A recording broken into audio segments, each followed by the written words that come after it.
अजय शुक्ला पढ़ेगा भारत और जागो नारी का चीफ स्ट्रेटजिस्ट हूँ और हम इस समय हिंदुस्तान में करीब 1 लाख बच्चों को जो IAS एस्पिरेंट्स हैं एंड भारतीय सेना और हायर मिलिट्री सर्विसेज के हैं उनको चाणक्य एकेडमी और पढ़ेगा भारत के साथ मिलकर ट्रेंड कर रहे हैं। इस बार के भी IAS के रिजल्ट में 30 बच्चे हमने पास कराए हैं और आर्मी में करीब 150 बच्चे हमने सेलेक्ट कराए हैं। तो हमारा ये बहुत कॉन्फिडेंट है, बहुत कॉन्फिडेंट हमारा मानना है कि जो धर्म है वो ज्ञान का केंद्र होना चाहिए और धर्म जितने धर्म सेंटर हो ज्ञान के केंद्र होना चाहिए और समता मूलक समाज बनना चाहिए। और बजाय बहुत बड़ी बड़ी बातें करने के तो एक छोटा सा शब्द लंदन स्कूल ऑफ इकोनॉमिक्स में बोला जाता, सीधी बात नो बकवास, रिजल्ट विजिबल होना चाहिए। एंड हम आज यहाँ पे हैं और स्वामी जी के आशीर्वाद से प्रेरणा से ये रिजल्ट आपको परसों से दिखने लगेगा। Okay, thank you sir, thank you very much. अरे खाली पुरुषोत्तम प्रकाश शास्त्री है, સ્વામિનારાયણ મંદિર જયદ્રપુરના મહાન છો અને આજે મહામંડલેશ્વર પદ જે પટ્ટાભિષેકનો જે કાર્યક્રમ છે એનો સંયોજક તરીકે મારી પસંદગી કરી છે અખાડા સમિતિએ અને ગુજરાતમાં જે કુલ 100થી વધારે જે દલિત ધર્મગુરુઓ છે એમાંથી 4ની પસંદગી કરી છે। એમાં સૌથી પહેલાં ભોગાવદરના મહંત છે સામળદાસજી મહારાજ, બીજા નંબરમાં છે ભાવનગરના કિરણદાસજી મહારાજ, ત્રીજા નંબરમાં છે થાનગઢના કૃષ્ણવર્ધનદાસજી મહારાજ અને ચોથા નંબર રાજપરાના છે એ પણ સામળદાસજી મહારાજ નામ છે। આ 4 સંતોની પસંદગી થઈ છે અને 30 તારીખે બપોરે 11 વાગ્યાથી 1:30 વાગ્યા સુધી 2.5 કલાકનો પ્રોગ્રામ છે અને આદરણીય રવિન્દ્રપુરી મહારાજ અને આદરણીય હરિગીરીજી મહારાજના વરદ હસ્તે આ 4 સંતોનું ત્યાં પટ્ટાભિષેક છે। એના માટે આખી આપણી જે શાસ્ત્રોક્ત વિધિ જે વિધિ જે કુંભ મેળાની અંદર કરવામાં આવે છે એ વિધિથી અહીંયા એમનો અભિષેક થશે। પંચામૃતથી, દૂધથી, દહીંથી, સાકરથી, મધથી, ઘીથી આવી રીતે પંચામૃતથી એમનો અભિષેક થશે। પછી એમને જે નિયમ પ્રમાણે આખા જે સંસ્કારો કરવામાં આવશે એ સંસ્કારો કર્યા બાદ એમને ચાદર ઉડાડવામાં આવશે અને એમનું પૂજન કરવામાં આવશે આ બંને મહંતો દ્વારા અને ત્યાર પછી બધા જે મહેમાનો આવશે એ પણ એમનું પૂજન સંસ્કાર કરશે। ત્યાર પછી 500 જેવા સંતો મહામંડલેશ્વરો પણ બીજા આવવાના છે ગુજરાતના, તેઓ પણ આ બંને 4 સંતોનું બહુમાન કરી અને ચાદર ઉગાડી અને એમને અભિનંદન આપશે। ખાસ કરીને ગુજરાતમાં કેટલા મહામંડલેશ્વર સાધુ સંતો જે બની શકે છે તમે એક સર્વે કર્યો છે અને આપણે બીજું એવું કે જે આવા મહામંડલેશ્વર બનાવવાથી ધર્માંતરણને રોકી શકાય છે।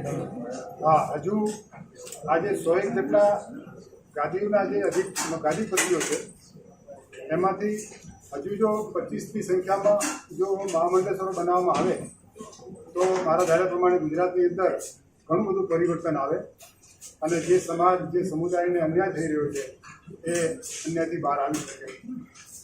ભારતની અંદર અત્યારે 1000થી વધારે મહામંડલેશ્વરો છે, એમાંના 50 જેવા તો આપણા ગુજરાતના જ મહામંડલેશ્વરો અત્યારે છે। ધર્માંતરણ જે તમે કીધું એ કઈ રીતે રોકી શકાય છે?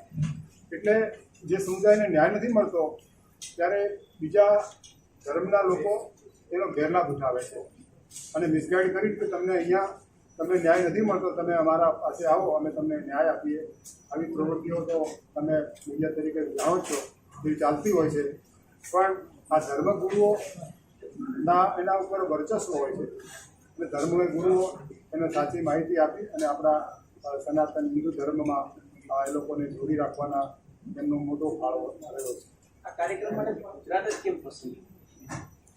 એટલે જ્યારે અમે સાહેબ અને મહારાજ રવિન્દ્રપુરી મહારાજ અમે જ્યારે મળ્યા ત્યારે શરૂઆત ક્યાંથી કરવી તો એમાં દરેકનું મગજ અત્યારે આખા ભારતમાં ગુજરાતથી શરૂઆત બધી થાય છે એટલે એમ કહેવાય કે ગુજરાતમાં ચાલુ એટલે આખા ભારતમાં ચાલે।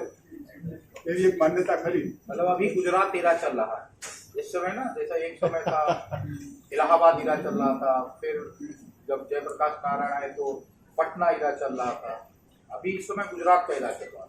तो गुजरात का इरा चलने से कुछ भी अगर आप गुजरात से शुरू करते हैं तो एक्सेप्टेंस कराना लोगों में और मोटिवेट करना लोगों में ज़्यादा आसान है. एंड उसके बाद स्वामी जी का जो सहयोग मिला, क्योंकि हम प्रयास तो 3 साल से कर रहे थे, स्वामी जी का जो सहयोग पिछले 8-9 महीने से मिला तो उससे हमारे लिए बहुत आसान हो गया.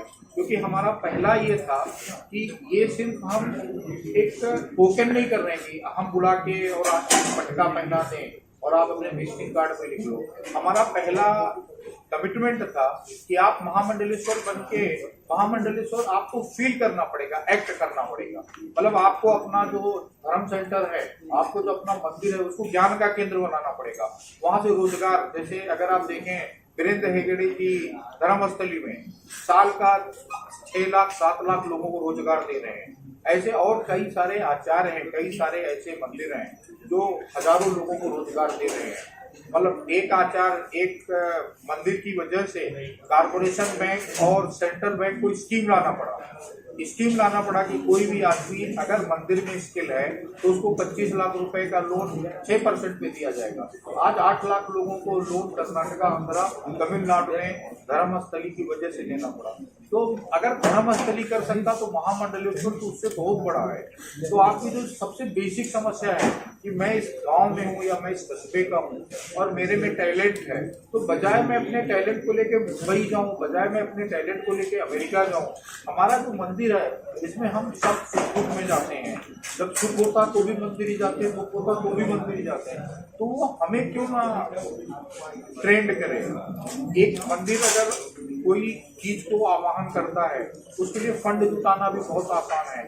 मंदिर अगर आवाहन करता है तो उसके छोटे छोटे जो स्किल है उस पे लोगों को विश्वास करना बहुत आसान है. तो ये एक बहुत बड़ा रीजन था गुजरात को सेलेक्ट करने का. एंड महामंडलेश्वर में फिर आपको बताऊं, हमारे लिए टोकन बिल्कुल नहीं है और हम इसको इस तरीके से बनाने भी नहीं देंगे कि वो विजिटिंग कार्ड तरीके को कि मैं महामंडलेश्वर हो गया और जहाज में जाते समय एक प्रोटोकॉल मिल जाए और आप लोगों को कभी खाने पे बुलाना है तो महामंडलेश्वर से हम वो सही बनने नहीं.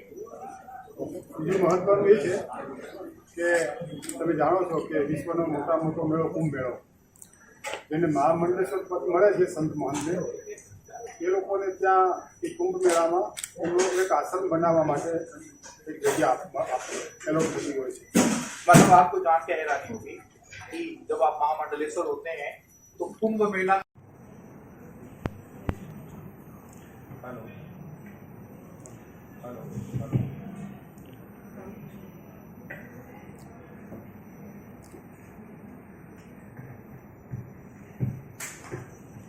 नमस्कार फ्रेंड्स, मैं राजेश शुक्ला स्वामी जी, हम यहाँ इकट्ठा हुए हैं. हिंदी एंड इंग्लिश चलेगा ना आप लोगों को? तो हम यहाँ इकट्ठा हुए हैं एक बहुत बड़ा सोशल काज को लेके. ये सोशल काज ऐसा था, स्पेशली मैं जब यूएस में पढ़ रहा था, उसके बाद जॉब शुरू किया, फिर इंडिया आया, तो बार बार our constitution provide equality, opportunity, but कुछ ऐसी चीजें थी जो हमारे रिलीजन में, सनातन धर्म में, भारत के धर्म में थी, जो बार बार पिंच करती थी. कि हम कई सारे देखते थे कि मंदिरों में आंदोलन हो रहे हैं, मूवमेंट हो रहे हैं प्रवेश को लेके, कभी मठ के स्वामी बनने के लिए, कभी महामंडलेश्वर बनने के लिए. तो इस पे हम स्वामी जी से लगातार चर्चा कर रहे थे. 3-4 सालों से हमारी बात हो रही थी. फिर जो सनातन परिषद जिसको भारत सरकार मान्यता देती है, अखाड़ा परिषद, आपको मालूम है 13 अखाड़े हैं हिंदुस्तान में, जिसको शंकराचार्य जी ने सनातन धर्म की, भारत की रक्षा के लिए बनाया था. तो हम उनसे मिले, छोटे मोटे उनके मतभेद थे, बट रविंद्रपुरी महाराज जी जो अखाड़ा परिषद के चेयरमैन हैं वो आगे आए. तो ये डिसाइड हुआ कि हम एक गुजरात से शुरू करेंगे. गुजरात हमेशा एक ऐतिहासिक जगह होता है, चाहे वो सोमनाथ का मंदिर बनाना हो, तो मतलब आप अपने कल्चर में अगर वापस जाना है तो गुजरात और महाराष्ट्र इसमें हमेशा आपको रास्ता दिखाता है। तो हमने सोचा क्यों ना इसको गुजरात से शुरू किया जाए।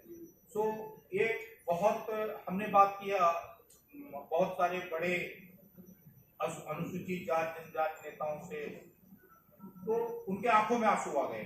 तो आप लोग परसों देखिएगा, बड़े बड़े नेता आएंगे, उनके आंखों में आंसू आ गए। कोई बोलता है कि हमें शिरडी मंदिर में रोका गया, कोई बोलता है हमें तिरुपति में रोका गया, कोई बोलता है हमें विठल दास जी में रोका गया, कोई बोलता है हमें पुरी में रोका गया। तो हमने बोला कि शायद ये जो पहल हमने किया है, ये पहल से अब वो परेशानी खत्म। अब आप क्या है, ओपन हो। अब आप कुंभ में आपका भी शाही यात्रा निकलेगा, आप भी महामंडलेश्वर होंगे, बट ये दोनों तरफ से होगा।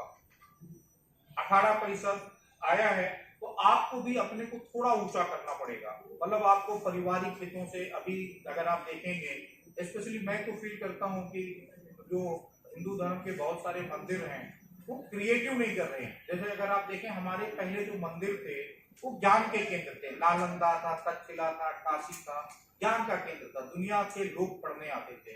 वैनसांग आया, पायान आया, अलबर्नी आया था, किकेहन लिखा गया, शिल्पादिक्रम लिखा गया, मणिमेखलाय लिखा गया।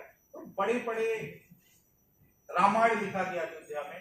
बड़े बड़े जो ग्रंथ थे, बड़े बड़े लिटरेचर थे, पढ़नी ने लिखा, पतंजलि ने लिखा, आचार्य चाणक्य ने लिखा, चार्वाक ने लिखा। तो बड़े बड़े जो ऋषि थे वो मंदिरों में रहते थे, बट आज मंदिर वो कंट्रीब्यूशन नहीं कर रहे। तो आज हम आपके बीच में आए दो मुद्दे लेके। एक, पहला सफलता हमें मिला जब सबसे बड़ी परिषद अखाड़ा परिषद एग्री की कि परसों यहाँ पे 4 बड़े महामंडलेश्वर अपॉइंट करेगी। ये आंदोलन हम लेके पूरे देश में जाएंगे। दूसरा हमारा लक्ष्य है unblock the resource and knowledge. मंदिरों के पास जो रिसोर्स पड़े हैं, मंदिरों के पास जो ज्ञान है, धन है, वो पब्लिक के पास वापस जाना चाहिए, जनता के पास वापस जाना चाहिए। ऑलमोस्ट जितने बड़े महाराज हैं स्वामी जी के मार्गदर्शन में, almost they all are ready. आप देखेंगे परसों प्रोग्राम में बीजेपी के, कांग्रेस के कई बड़े नेता एमपी आएंगे और उनका आने का मकसद यही है कि ये अराजनैतिक मंच है, अराजनैतिक मंच है, आप आओ।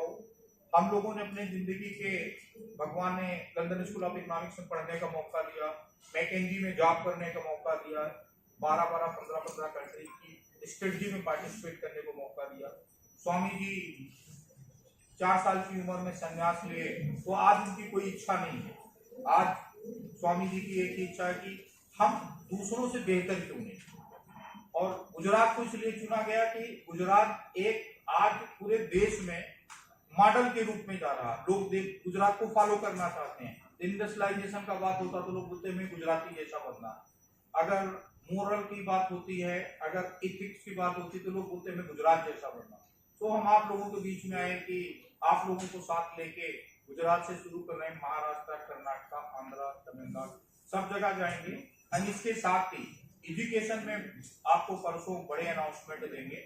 जैसे हम भारत सरकार की सिविल सर्विसेज की ट्रेनिंग, हायर जुडिशरी सर्विसेज की ट्रेनिंग में ऑलरेडी हम 30 सेंटर चला रहे हैं। इस बार के भी आईएएस के रिजल्ट में 34 बच्चे हमने सेलेक्ट कराए। तो वो सेंटर गुजरात में लाना चाहते हैं और आई थिंक अगले 3 महीने में स्वामी जी के साथ मिलकर अनाउंसमेंट करेंगे। तो ये बेसिक है जिसके लिए हम आप यहाँ इकट्ठा हुए हैं। अब आपके जो सवाल हैं अब आप पूछ सकते हैं स्वामी।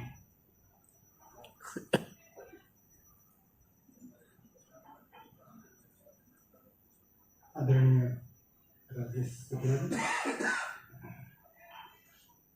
राजेश शुक्ला जी जो एनजीओ चलावे છે, એનજીઓના ડાયરેક્ટર છે, એમને જે રીતે વાત કરી એ પ્રમાણે અમે છેલ્લા 5-7 વર્ષથી સંપર્કમાં છીએ અને વર્તમાન જે પરિસ્થિતિ આપણા દેશની સામાજિક રીતે, ધાર્મિક રીતે જે પરિસ્થિતિ છે એની ચર્ચા કરતા હતા।